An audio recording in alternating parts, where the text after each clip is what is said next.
many have been traumatized by this, whether you were watching it on TV, and I suspect more than 25 million were, given the stakes of the game, or whether you were right there in the moment, experiencing it second by second, minute by minute, in those excruciating moments after it occurred. Zac Taylor, the coach of the Cincinnati Bengals, had a Wednesday press conference, and he said various things about what transpired, asked various questions about it. Here is a portion of Zac Taylor's remarks, specifically regarding the exchange that he had with Bills coach Sean McDermott on the field as everything was happening. When I got over there, the first thing he said was, I need to be at the hospital tomorrow, and I shouldn't be coaching this game. And so that, to me, provides all the clarity, because there was no unprecedented is the word that gets thrown out a lot about this situation, because that's what it is. But in that moment, he really showed who he was, that all his focus was just on DeMar and being there for him, being there for his family at the hospital. And at that point, I think everything trended in the direction it needed to trend, and the right decisions were made there. But again, just the way that I really felt Sean McDermott led in that moment for his players. He was there for his players. He processed the right way, which was incredibly difficult, and really helped us get to the solution that we needed to get to. I think was really good. So that's really all I have about the situation. You know, for a lot of people, the moment that we realized this was something much more than the standard precautions that are activated when there's a potentially serious injury, a head or neck injury, that it was something more than that. It was Josh Allen's reaction when he had his hands pressed against his nose. But, Chris, the point you made the other day, the first indication that something serious was wrong here was a shot of Sean McDermott looking shaken, deeply shaken. Because walking around the huddle, talking to himself. And yes. There was something seriously amiss here. It wasn't the standard coach reaction. You see concern. You'll see the coach go out to the field. This was something more. When I watched it back early Tuesday morning, that really struck me. And so it's a very valuable glimpse into what was transpiring and why there was no way they could have continued on Monday night. People have asked me, why did it take so long to figure it out? I think there was a lot of confusion, but it's pretty clear from the first interaction between the coaches. There was no way they were going to be able to continue because the head coach of the Buffalo Bills was not going to stay in the building. No. Good. I mean, in reality, didn't want to stay in the building, and there's no way mentally he was in the building. His mind and soul were with Damar Hamlin. He couldn't believe it, and that's where again, there was some confusion after the game. I understand that. We've never seen anything like this. An NFL procedures, a long injury, the guy goes off, on the ambulance. Hey guys, get ready to go. We're gonna go play. I mean, I could see how that kind of went down. The referees are kind of just like, okay, I don't know this. I don't know what to do. I haven't been in this spot. We'll just do what we always do. Kind of get ready. But once you once we were all in the moment of wait, we heard Joe Buck tell us CPR. So what's going on? And then you could kind of see some Bengals players moving over there. But, you knew as soon as they showed the Buffalo sideline, you were they have no chance of restarting their engines and revving it back up here. It was supposed to be that, so-called 5-minute warm-ups period there. I mean, the Bills players were just sitting there in shock, in true shock. And that's when you were just like, hey, this is absurd that they're even the warm-up, anything. There's no way. And good thing, two good people in McDermott and Zac Taylor got things, jump-started in the right direction there and saved everybody.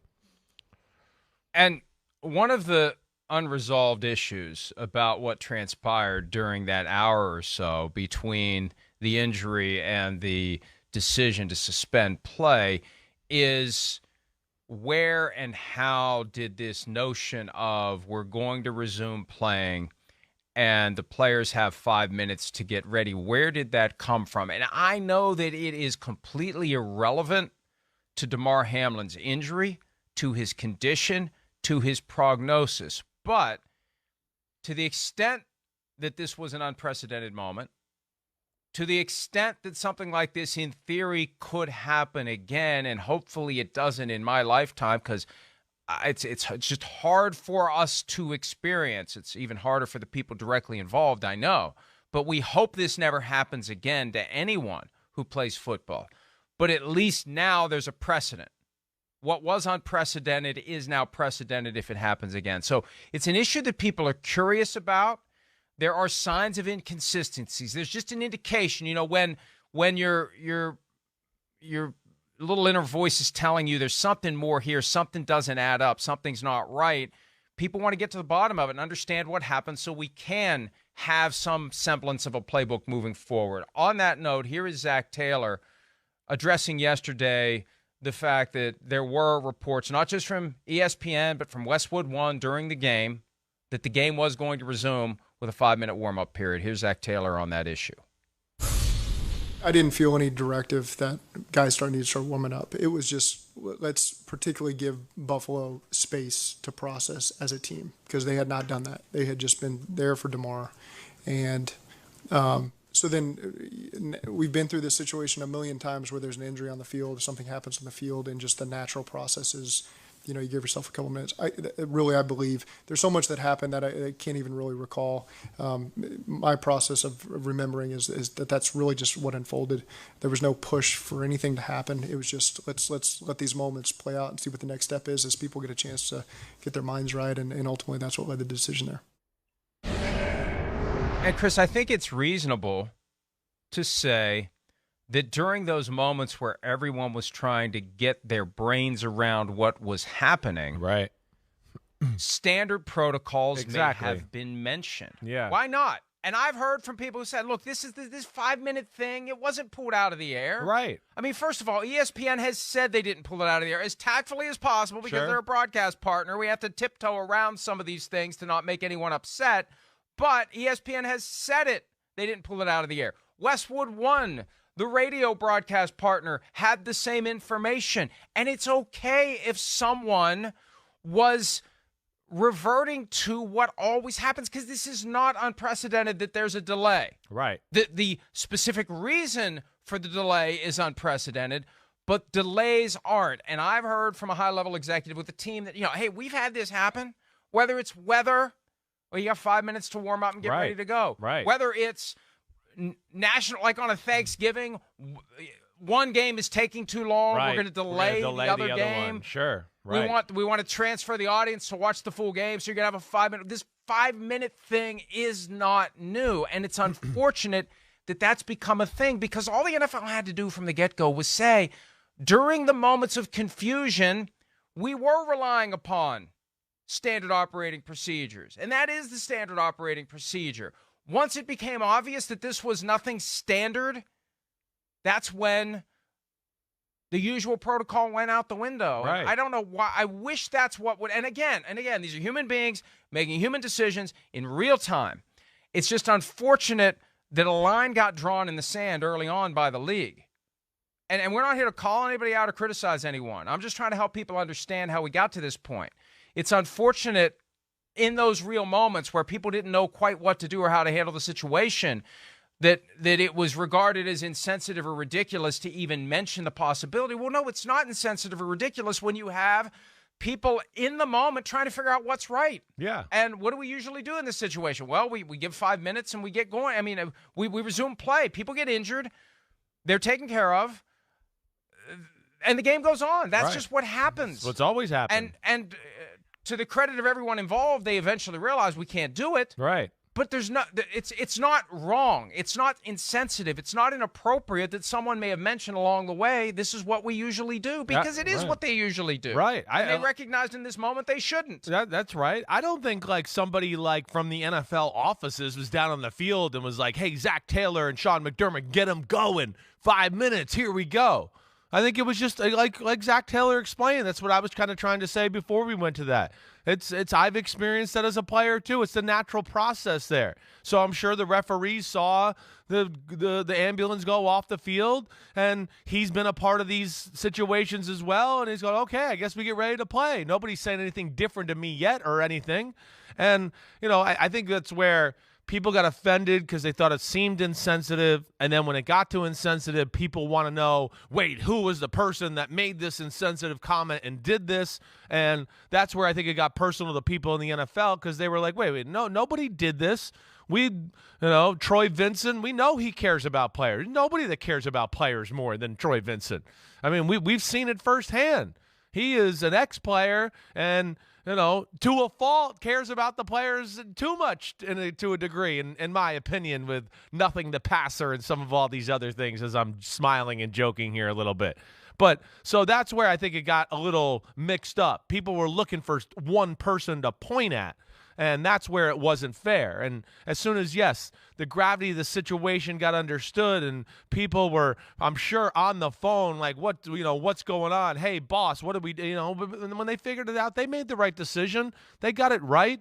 That was weird. You're right. And then the NFL, you're probably right. They needed to just admit this situation was a little crazy. We went with standard protocol. It was nobody's fault. It's just a rolling machine that way. And we got it right and got it fixed. But at least that's the kind of the way it seems it unfolded there, Mike.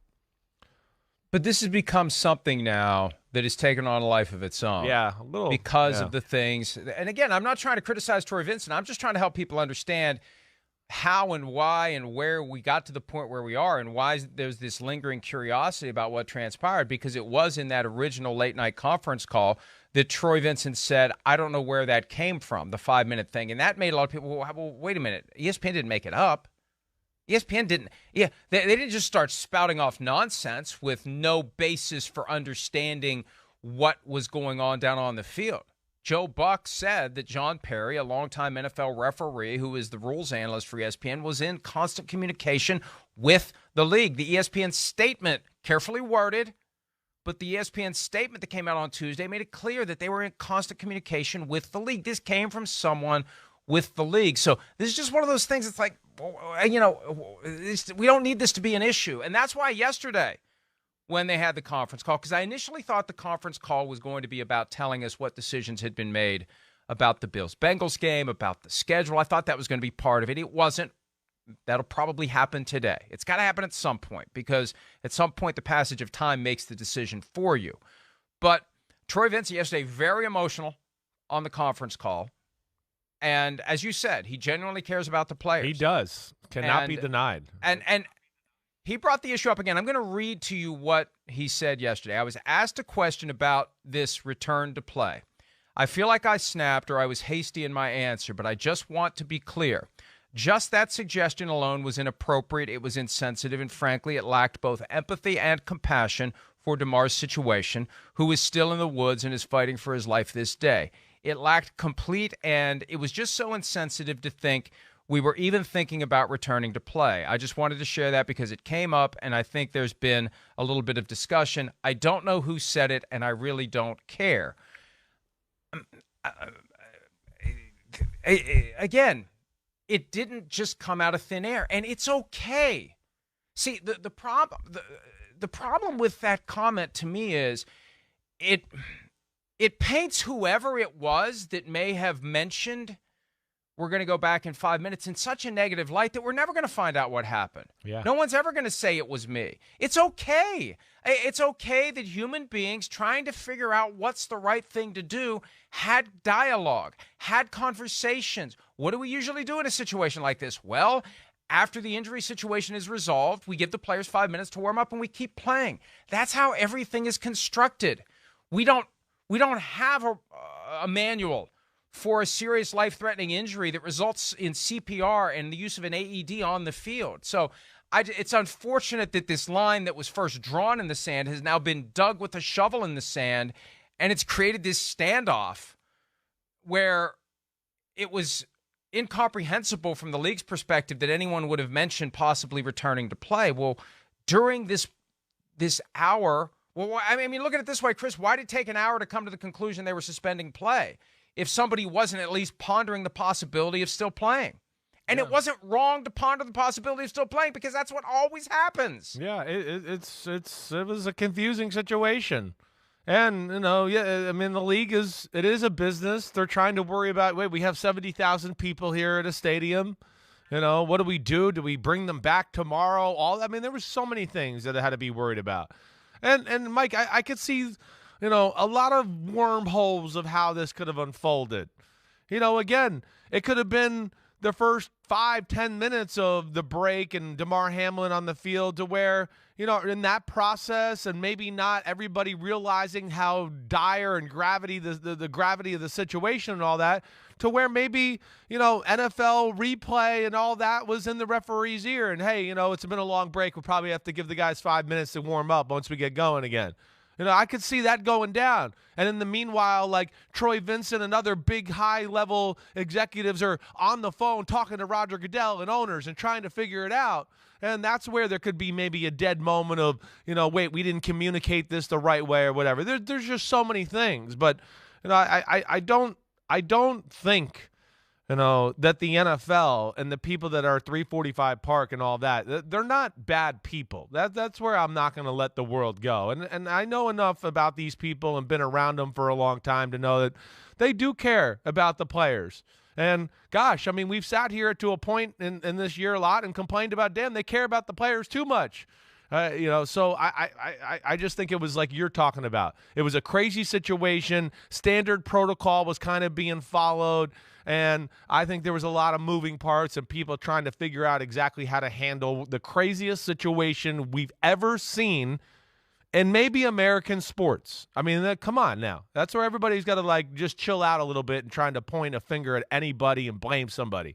The craziest thing we've ever seen in American sports happened that night. And I'm going to give the NFL a little wiggle room for having to deal with that situation. I agree with you, Chris. Yeah. What's so odd about this wrinkle is that the executive VP of football operations with the NFL isn't giving any wiggle room to anyone who would have suggested that play resume, even if the call was coming from inside the house. That's what's so odd about this to me. Yeah. To say that it was just the suggestion alone was inappropriate, insensitive, and lacked both empathy and compassion for DeMar's situation. Again, Troy, somebody from the league had to have said this. This didn't get pulled out of thin air by ESPN. That's what stuns me about this. Because if anyone should be saying what we are saying right now, that it's okay if someone thought they were going to try to play, that it's just part of the human beings trying to understand what's happening, it should be the NFL. The NFL should be asking us to help them out in that regard and help people understand why there was a suggestion about resuming. Yeah, that's the NFL really the should truth. Be the one saying right. It was inappropriate and insensitive and lacks empathy and compassion to even mention it, because somebody from the NFL is the one that said it in the first place. That's how it got there. That's what's so weird about this to me. And it's weird about, again, we're trying to focus on the things that we think people are interested in. And this is an issue by virtue of the things said by Troy Vincent. It's made it a very compelling and intriguing and confusing issue for a lot of people, because I don't think anyone would complain if the truth was that during these hectic and crazy and unprecedented moments, human beings trying to do the right thing under a very difficult set of circumstances may have suggested that the standard protocol is to resume play after the players are given 5 minutes to warm up. That's not wrong. That's not insensitive. That's not inappropriate. And that shows no absence of empathy or compassion. That is the balance, the very delicate balance that the league strikes when you have a serious injury that requires a player to be taken off the field on a stretcher, on a backboard, in an ambulance, etc., and the game keeps going, because that's what has always happened. It's not inappropriate because that's what always happens. In this case, it became obvious the game couldn't proceed. So it's a very confusing wrinkle to all this. And I thought yesterday when Troy Vincent was readdressing it, he was going to say exactly what we've been saying. That during the hectic, crazy, and unprecedented moments, we reverted to what we always do in these situations. And there are serious injuries, and the game goes on. This one was too serious for the game to go on. And once we realized it, we said the game can't go on. That's all I had to say. Yeah. That's all they had to say. Yeah. And we would have completely accepted it, and we wouldn't be talking about it today. Yeah, I hear you there. You give the fire no oxygen there by doing that, and just to admit that there was some faults there, but it wasn't personal or intended, and it was just the craziest situation we've ever seen there. And, to that point, Mike, even with knowing the dire situation, the dire consequences of the situation and everything about that, I mean, it's such standard protocol that even there, I was still sitting there, a guy that's been around the NFL my whole life going, well, I guess they're going to get ready to play here soon, Even though I was like, man, how are they going to do it? But that's just how ingrained that protocol is, even for me, just somebody that's, been around the game and played. So, yeah, I'm with you there. I wish they could probably have lessened the media blow or just the conversation around this topic if they just were a little more honest with that little part of it, or just say it was crazy and unprecedented. It's an unnecessary subject for anyone to address that was created by the way the league handled the question that was asked. And then again yesterday handled the aftermath of that question, because it's perfectly reasonable that someone would have said at some point, we're going to give the players 5 minutes to warm up and we're going to continue the game, because that's what always happens when a player is injured, even if a player is injured seriously and taken to a hospital for medical care. It's not the first time that's ever happened, and it's not insensitive to the player for the game to continue. Hi, it's Mike Florio. Thanks for watching PFT on YouTube. Hit subscribe for the latest news and analysis from Pro Football Talk.